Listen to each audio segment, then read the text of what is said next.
Orang ini adalah orang yang telah disebutkan oleh Nabi SAW pada saat dia mati syahid di perang Khaybar. Sesungguhnya dia memiliki dua pahala sekaligus. Sesungguhnya dia adalah orang yang selalu giat dalam beribadah dan seorang mujahid yang sangat jarang sekali orang-orang Arab ada yang seperti dengan dia. Waktu Nabi SAW mengatakan karena indahnya suaranya semoga Allah merahmatinya, maka para sahabat mengatakan, ya Rasulullah, Anda telah memutuskan surga untuk Amir. Mengapa Anda tidak memberikannya kepada kami? Tapi Nabi SAW tidak menyebut lagi, satu orang saja. Amir disebutkan pada saat itu.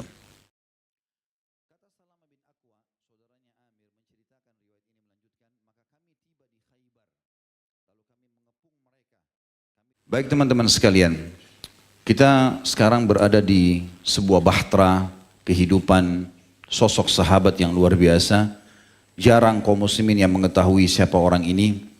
Dan juga sedikit sekali buku yang menukil tentang kisah manusia terbaik ini. Orang ini adalah orang yang telah disebutkan oleh Nabi SAW pada saat dia mati syahid di perang Khaybar. Dikatakan dalam hadis Bukhari, inna lahu la ajrain. Sesungguhnya dia memiliki dua pahala sekaligus. Innahu la jahidun mujahid. Sesungguhnya dia adalah orang yang selalu giat dalam beribadah dan seorang mujahid. Qalla arabiyyun masya biha mithluh. Yang sangat jarang sekali orang-orang Arab ada yang seperti dengan dia. Sahabat ini teman-teman sekalian bernama Amir bin Sinan bin Abdullah bin Bashir al-Aslami.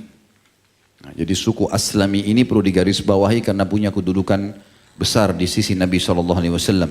Dan dari suku Aslami yang dikenal dengan julukan Ibnu Aqwa. Jadi ada dua orang ini, turunan Al-Aqwa ini, ada Amir bin Aqwa, ada juga Salama bin Aqwa. Ya, saya ingat saya itu. Yang jelas ini Amir bin Aqwa adalah tokoh kita yang kita bahas pada kesempatan ini. Ya, yang satunya betul, Salama bin Aqwa. Dan dia disebutkan oleh Ibnu Hajar rahimahullah dalam Al-Isabah, mungkin digabungkan dengan mengatakan bahwasanya dia adalah saudara seibu, seperti yang sudah umumnya berlaku di zaman jahiliyah atau saudara susuan dengan Salama bin Aqwa. Nanti akan ada bahasan tentunya. Dua-duanya ini turunan Aqwa adalah orang yang terkenal sebagai orang yang kuat secara fisik, sempurna secara paras wajah, dan punya ciri khas tersendiri. Kalau Salama bin Aqwa nanti akan ada bahasanya insya Allah, terkenal dengan kecepatan larinya. Bahkan dia bisa mengalahkan larinya kuda. Ya. Itu nanti ada bahasan sendiri insya Allah. Sementara Amir bin Aqwa, dia memiliki lantunan suara yang indah sekali. Sampai-sampai kalau mujahid sedang jalan diminta agar dia melantunkan syair-syair motivasi yang akhirnya membuat para mujahidin semangat untuk berperang. Jadi masing-masing punya kelebihan. Amir bin Aqwa ini, dia masuk Islam di tangan Nabi SAW dan dia termasuk salah satu sahabat yang telah meraih doa-doa mulia dari Nabi SAW. Ya. Dan dia dari suku Aslam. Suku Aslam ini bukan penduduk Madinah, tapi tinggal di sekitar Madinah. Suku Aslam ini termasuk suku yang paling besar kiprahnya dalam jihad, terutama di perang Tabuk, ya, perang Hunain, pembebasan kota Mekah, dan mereka sangat terkenal dengan keterampilan menunggangi kuda. Serta suku Aslam ini disebutkan sendiri oleh Nabi SAW. Secara umum seluruh suku Aslam, diantaranya Amir bin Aqwa radhiyallahu anhu ajma'in ini adalah suku yang didoakan agar selalu selamat. Dan nanti salah satu ad-durus wal ibar, pelajaran yang kita ambil adalah bagaimana kita mengenali nama-nama suku yang telah disebutkan Nabi SAW dan dipuji, sehingga kita perlu menelusuri suku-sukunya ada di mana, kita berinteraksi dengan mereka pada saat mampu, ya, bertransaksi jual beli, menikah dan seterusnya. Ini adalah hal yang baik. Juga ada suku-suku yang telah dilaknat oleh Nabi SAW, yang semestinya juga kita mengetahui masalah itu, nanti akan saya jelaskan insyaAllah dalam ad-durus wal ibar. Suku Aslam yang dimana Amir berasal darinya disebutkan dalam sebuah hadis yang sahih riwayat Bukhari nomor 3514 dan Imam Muslim 2516.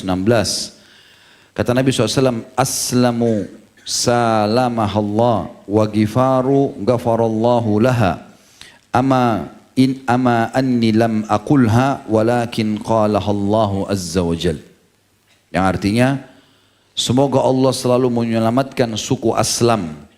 Dan semoga Allah selalu mengampuni suku Gifar. Tentu jadi sorotan bahasan kita suku Aslamnya ya. Bukan aku yang mengatakan, kata Nabi SAW, tetapi Allah yang maha mulia dan maha suci yang telah mengatakannya. Dan ini luar biasa karena bukan satu orang, tapi satu suku didoakan oleh Nabi SAW. Dan Allah menyebutkan itu. Kalau suku Aslam, semuanya pasti akan selamat. Ya, jadi ini selamat, bisa selamat dari sisi akidah, ya, selamat di dunia menuju ke akhirat, di akhirat selamat ke surga. Keselamatan semua bermakna dalam masalah ini. Orang ini, dia salah satu tentu suku Aslam banyak sekali tokoh-tokohnya yang tampil di kalangan para sahabat. Seperti misalnya Salamah bin Aqwa, ya, Amir bin Aqwa, Buraidah bin Husaid, Rabi'ah bin Ka'ab, dan masih banyak sahabat-sahabat Nabi yang lain yang merupakan orang yang terkenal dengan keberanian dan kesatriaannya. Namun Amir bin Aqwa punya nilai plus karena dia memiliki suara yang sangat indah dalam bersenandung. Dan juga dia termasuk salah satu orang yang ditugaskan oleh Nabi SAW untuk selalu memandu unta Nabi SAW. Ya. Dan itu ada selain Amir juga yang memegang unta Nabi SAW. Dan ini khusus karena harus orang kepercayaan. Kalau kita sekarang supir pribadi. Ya. Ini selain Amir bin Aqwa, ada Abdullah bin Rawah al-Ansari, ada Salamah bin Aqwa, ada Anjasyah. Ini semua terkenal 4 orang adalah, kalau kita bahasakan sekarang, supir Nabi SAW, yang khusus memegang dan mengurus unta Nabi SAW dan juga membawa Nabi SAW kemana-mana. Termasuk mengantar ummahatil mu'minin. Kalau ada hajat di luar rumah, maka mereka-mereka inilah yang bertugas. Dan ini menandakan Rasulullah SAW mendoakannya. Kisah yang paling masyhur berhubungan dengan Amir bin Aqwa radhiyallahu anhu adalah mati syahidnya beliau di perang Khaybar. Perlu saya kasih gambaran dulu tentang masalah perang Khaybar, teman-teman. Ini pernah saya jelaskan di pertemuan sebelum, tapi saya coba reviewkan kembali. Setelah pulang dari perang, dari kesepakatan Hudaybiyah, Nabi SAW dapat berita gembira dari Allah Subhanahu Wa Taala kalau akan membebaskan Khaybar, kemudian membebaskan kota Mekah, ya, dan juga akan masuk Islamnya suku-suku Arab. Maka Nabi SAW pulang ke Madinah, lalu 1399 orang sahabat, tepatnya 1398 karena satunya ada orang munafik yang ikut pada saat itu, Al-Ja'ad ibn Qais. Ya. Itu kemudian tidak ikut lagi pergi, jadi 1399 dengan Nabi SAW ditambah dengan beberapa sahabat yang mau ikut di perang Khaybar tapi tidak dapat ghanimah. Maka Nabi SAW mengiklankan di Madinah. Dan ada 2 peperangan Nabi SAW yang beliau terang-terangan mengiklankannya. Yang lainnya beliau tidak menyebutkan. Mau kemanahnya, siapa yang mau diserang tidak disebutkan. Tapi 2 peperangan ini terang-terangan. Yang pertama perang Khaybar, yang kedua perang Tabuk. Jadi ini dua-dua. Kalau perang Khaybar, karena jelas ayat turun memastikan Nabi SAW akan menang.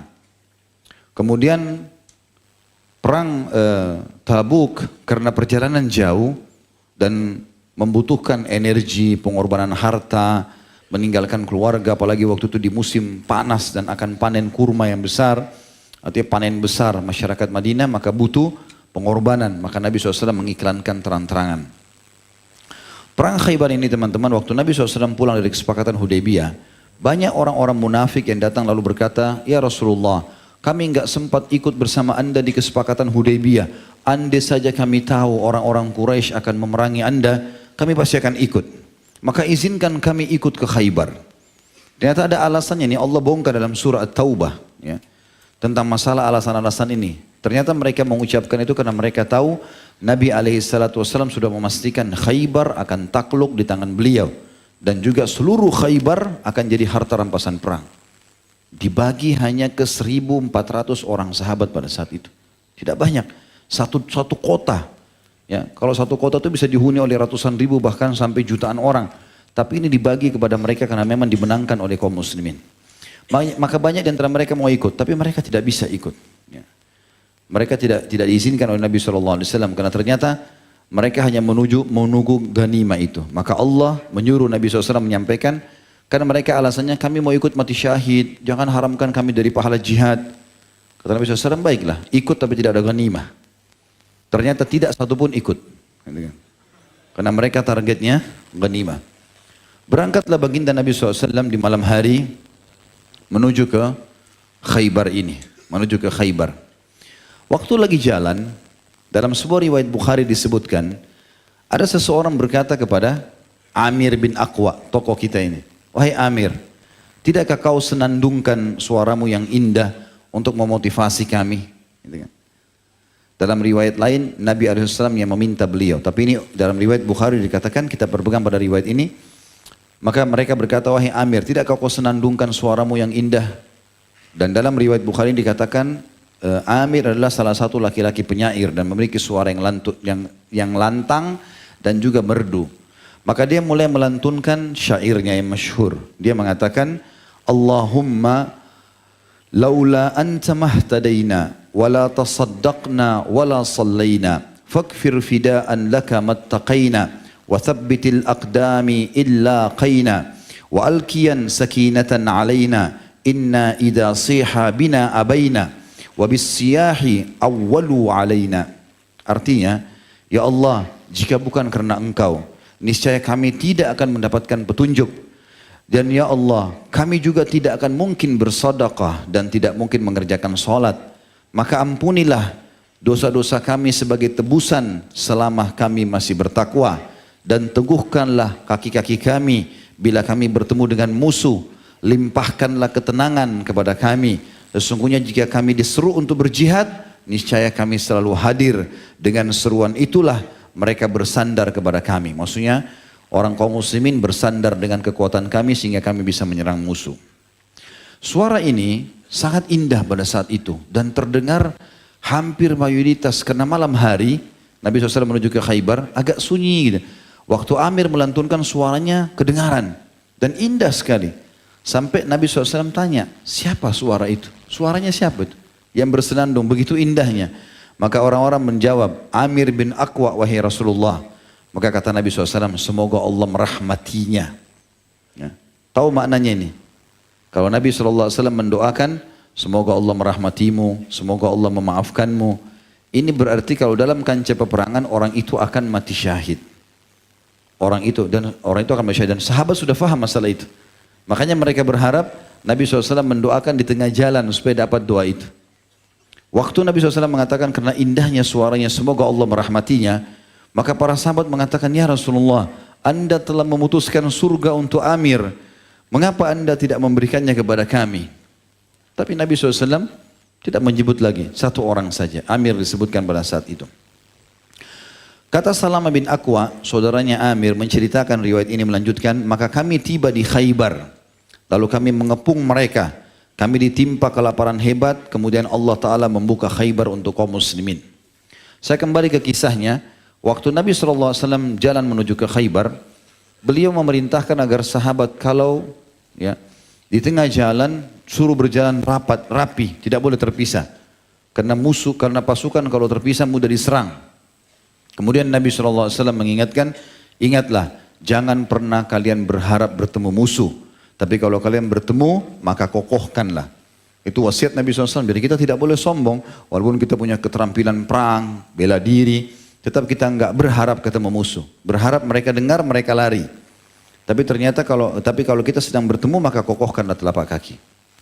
Nabi SAW dimudahkan oleh Allah SWT menuju ke Khaybar dan tiba di malam hari juga. Ya.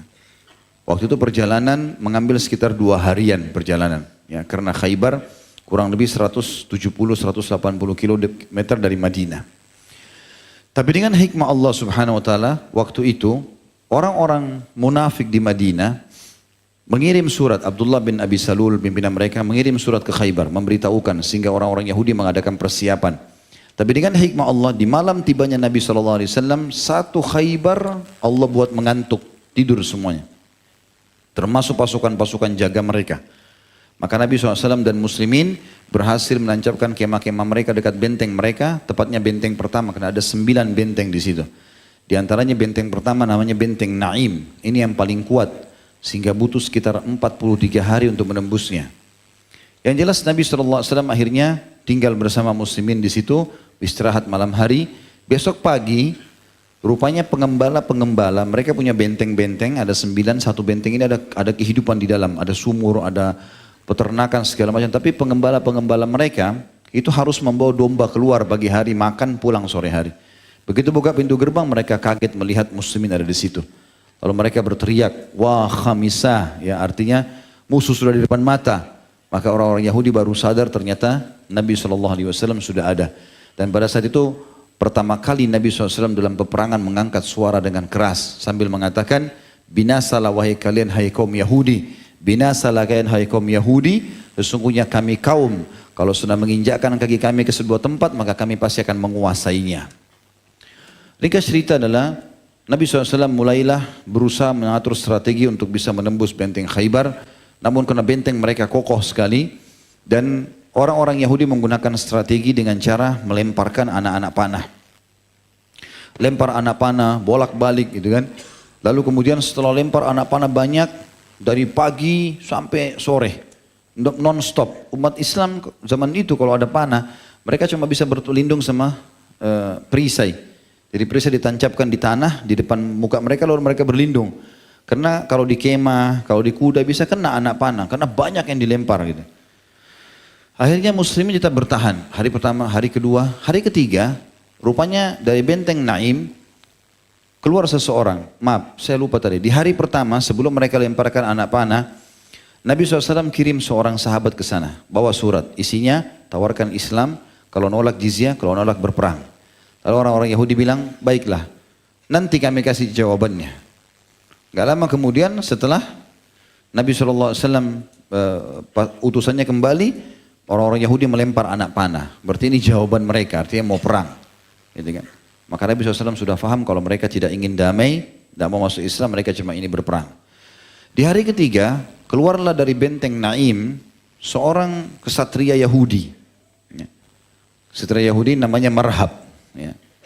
Terkenal sekali sampai sekarang orang-orang Saudi pun di benteng-benteng Khaybar. Benteng Khaybar masih ada ya.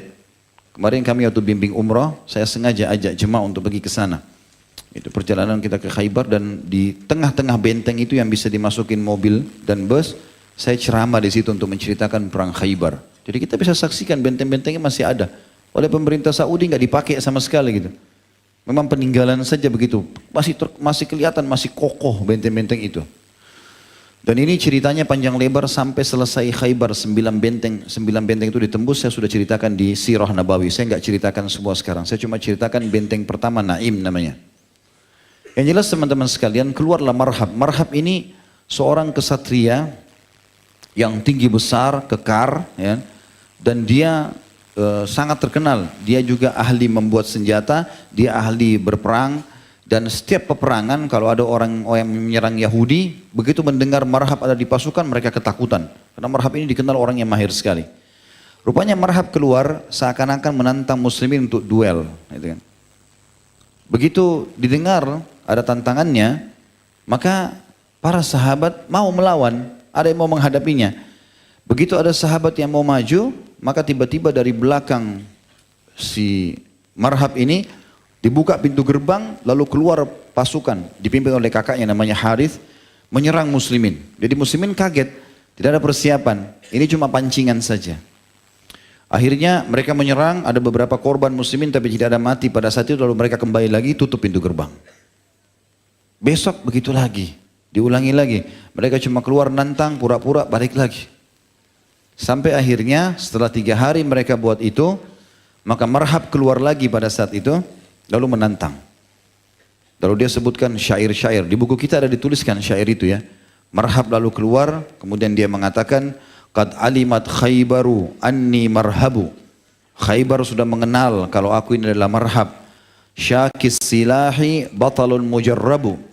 Ahli dalam senjata perang, urusan senjata, dan pahlawan yang berpengalaman. Idal hurubu akbalat tahallaba. Atau talahhaba. Ya. Talahhabu, ya. Artinya jika peperangan mulai berkecamuk dan membara, maka orang semua mengenal siapa Marhab. Maka dia tantang, siapa muslimin yang keluar?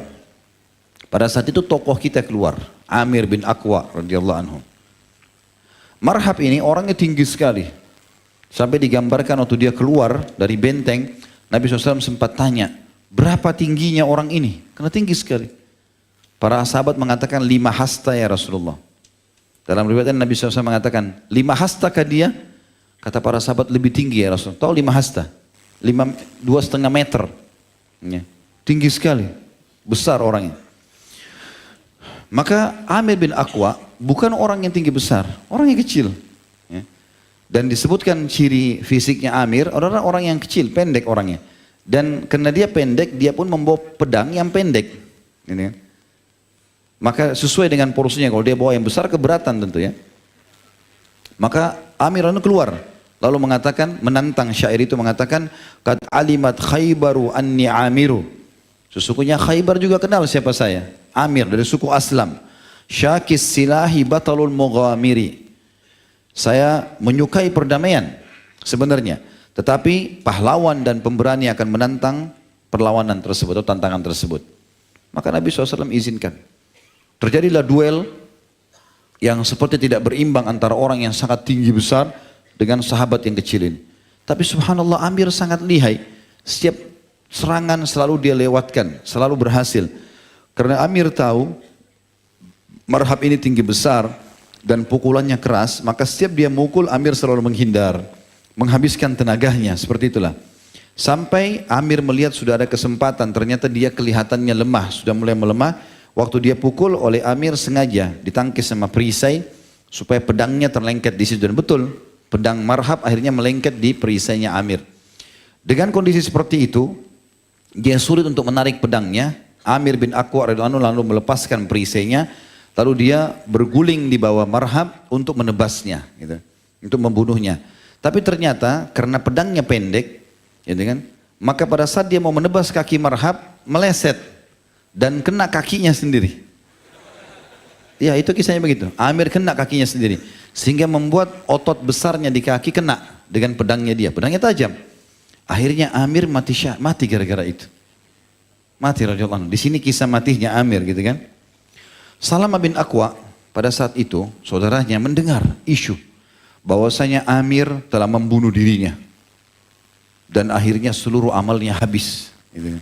Gak ada lagi amalnya. Bunuh diri. Bukan mati dibunuh oleh musuh. Maka Salamah pun sedih. Dan ini berita berkecamuk sepanjang peperangan Khaybar. Puluhan hari. Nabi SAW sibuk mengurus perang gitu. Pada saat Nabi SAW berhasil menembus benteng Naim, orang semua pada muslimin pada gembira, maka beliau lihat Salamah bin Aqwa sedih. Kata Nabi SAW, kenapa hai Salamah? Ada apa denganmu? Dia bilang, ya Rasulullah, orang-orang telah berbicara tentang saudaraku. Mereka mengatakan Amir telah habis pahalanya karena membunuh dirinya sendiri. Jawaban Nabi SAW dalam hadis Bukhari, jadi pada saat itu Rasulullah SAW mengatakan kepada Salamah, kadzaba man qalahu, sungguh bohong orang yang menyebarkan isu itu. Dianggap Amir ini bunuh diri dan tidak ada gunanya. Lalu Nabi SAW memastikan mati syahidnya. Dalam statement yang pertama tadi di awal pertemuan saya sebutkan, inna lahu la ajrain. Sesungguhnya Amir justru memiliki double pahala. Bukan cuma satu. Double. Wa jama' baina isba'ihi. Dan Nabi SAW menggabungkan 2 jari beliau. Innahu la jahidun. Sesungguhnya dia adalah seorang laki-laki yang suka berijtihad. Memaksakan diri dalam ibadah. Mujahidun. Dan dia adalah mujahid yang ikhlas. Qalla arabiyun masya biha mithlah. Dan sangat jarang ada orang Arab yang seperti dia. Menggabungkan antara ibadah yang maksimal juga dengan jihad dan ikuti dengan keikhlasan. Dalam riwayat lain, Salamah bin Aqwa mengatakan, demi Allah, kami hanya tinggal selama 3 hari. Selanjutnya kami berangkat ke Khaybar bersama Rasulullah SAW. Maksudnya dari kesepakatan Hudaybiyah, tiba di Madinah, 3 hari saja kami sudah pergi menyerang Khaybar. Dia mengatakan pamanku Amir bersenandung dengan kawan-kawannya. Nah ini ada pendapat lain mengatakan ini adalah pamannya Salamah. Tapi ada juga tadi Ibnu Hajar mengatakan ini saudara sesusuan atau saudara seayah. Lalu kemudian Amir bersenandung dengan kawan-kawannya. Tallahi laulallahu mahtadaina wala tasaddaqna wala sallayna wa nahnu an fadlika mastaghayna. Fathabbitil aqdama illa qaina wa anzilan sakinatan alaina.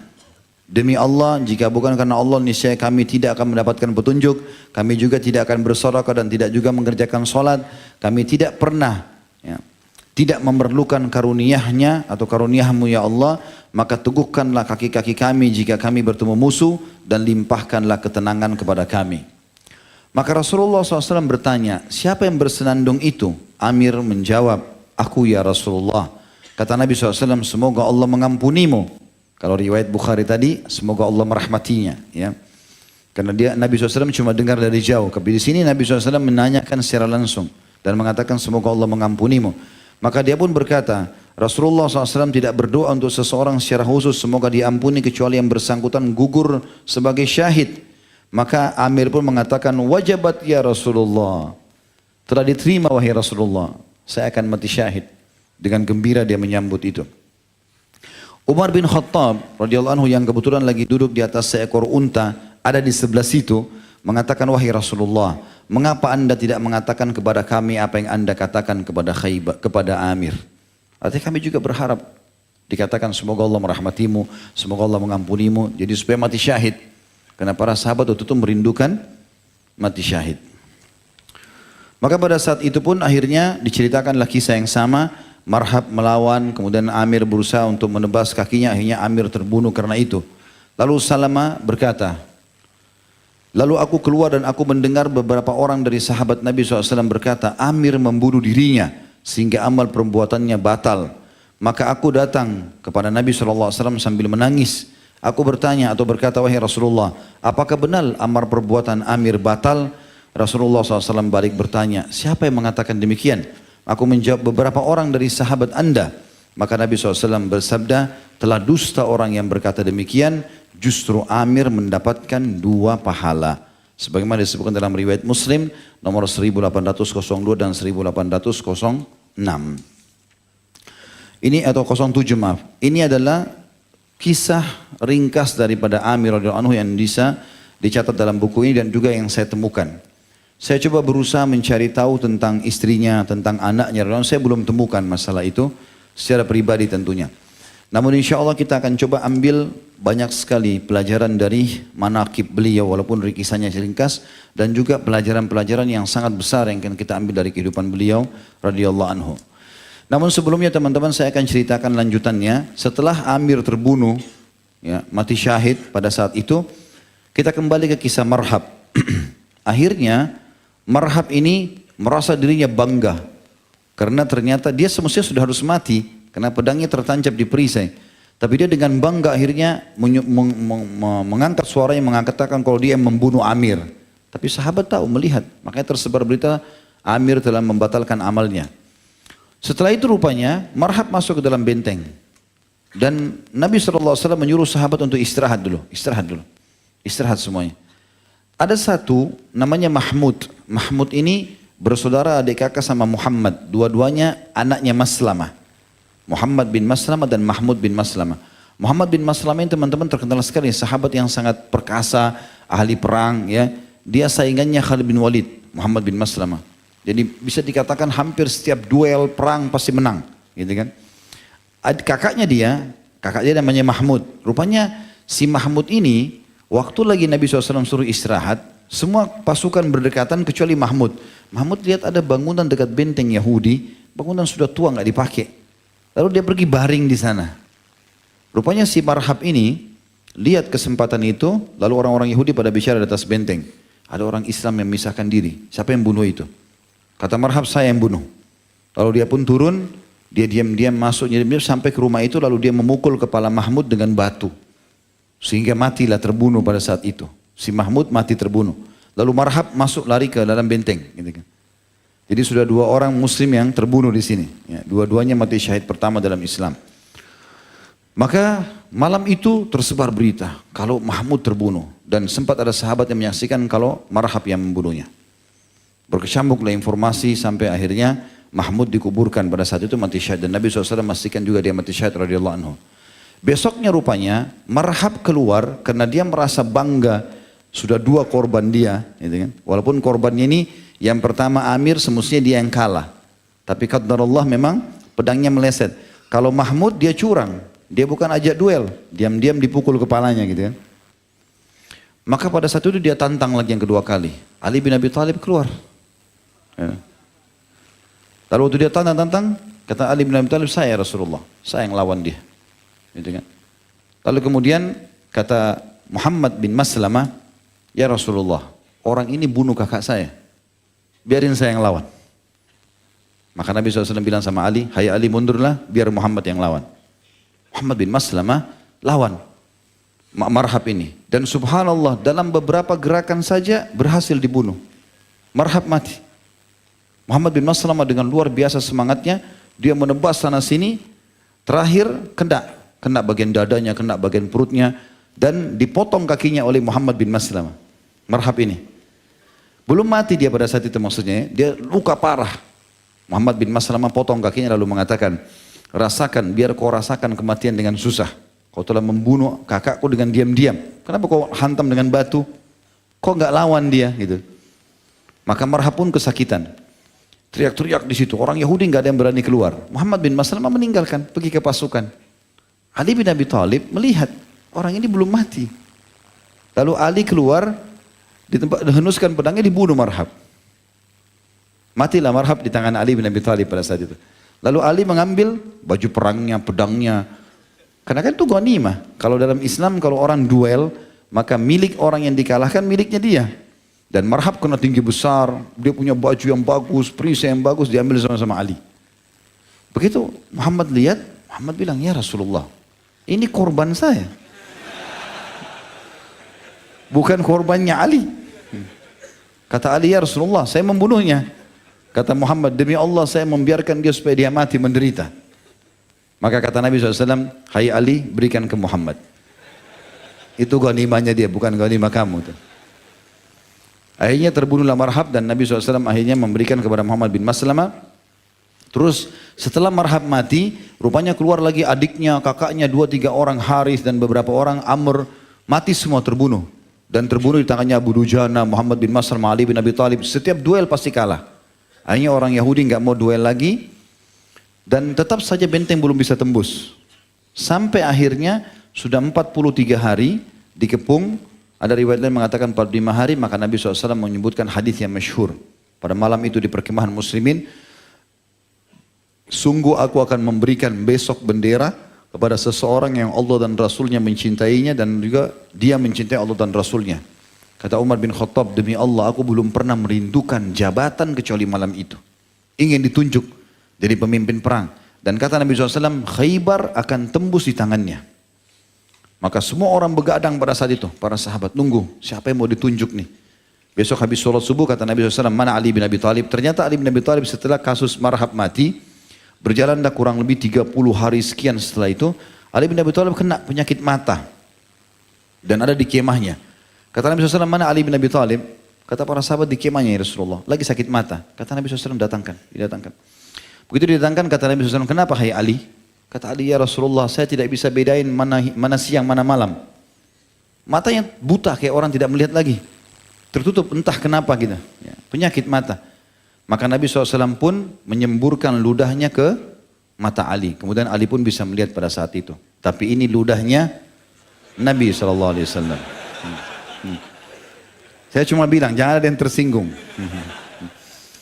Yang jelas seperti itu. Maka Ali bin Abi Thalib pun sembuh matanya radhiyallahu anhu.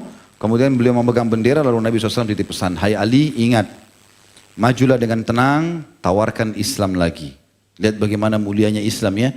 Sudah pasti Allah janjikan akan tembus benteng, tawarkan Islam dulu. Setelah itu jizyah. Kalau tolak baru perangi. Kata Ali bin Abi Thalib, baiklah. Lalu Nabi SAW dengan umumnya pasukan muslimin di belakang. Ali bin Abi Thalib dengan 300 orang maju. Ingin cari strategi tembus benteng. Gimana caranya? Ali bin Abi Thalib membagi lagi jadi 2 pasukannya. 150 orang maju, 150 di belakang. Tunggu. Di belakang sekali ada Nabi SAW dengan pasukan muslimin. Cukup jauh dari benteng. Maka Ali bin Abi Thalib maju dengan 150 orang ini sampai mendekati benteng. Orang-orang Yahudi melihat kejadian tersebut cuma 150 orang. Mereka keluarkan banyak, 1000 orang. Karena pasukannya mereka banyak. Pasukannya Yahudi ini di seluruh benteng Khaybar itu ada 10.000 orang. Keluarlah 1.000 orang pasukan menyerang pasukannya Ali. Dan Ali kasih instruksi, jangan melawan. Tangkis saja mundur, tangkis mundur. Begitu saja. Maka dilakukanlah begitu. Maka yang 1.000 orang Yahudi tambah semangat karena diserang cuma ditangkis. Nggak ada serangan, nggak ada perlawanan. Ali terus tarik mereka sampai 150 ini gabung sama 150 yang lain yang di belakang. Baru setelah mereka jauh dari benteng, kata Ali bin Abi Thalib, balik serang sekarang. Maka 300 orang ini menyerang yang 1.000. Ternyata karena mereka sudah jauh dari benteng, selama berapa hari yang tidak bisa tembus, mereka suka curang. Lempar-lempar anak panah atau ajak duel bohongan, terus mereka buka pintu gerbang, pasukannya nyerang tiba-tiba, masuk lagi kembali, tutup pintu gerbang. Jadi nggak pernah tembus. Maka Ali lakukan ini. Nanti 300 ini berhasil mengocar-ngacirkan yang 1.000 ini. Nggak bisa melawan. Mereka nggak sempat lari lagi. Nah karena dengan itu banyak yang terbunuh, maka pasukan Ali bin Abi Thalib berhasil menembus benteng Naim yang pertama. Dan akhirnya takluklah benteng tersebut di tangan kaum muslimin. Ya. Tentu saja ini ada kisah, ada 9 benteng. Dan saya bilang kembali ke ceramah tentang sirah nabawi saja berhubungan dengan masalah itu. Karena kita hanya membahas masalah tokoh kita ini. Kita masuk sekarang ke manaqibnya Amir radhiyallahu anhu. Yang pertama teman-teman sekalian, dia termasuk awal-awal orang yang masuk Islam dari suku Aslam dan Nabi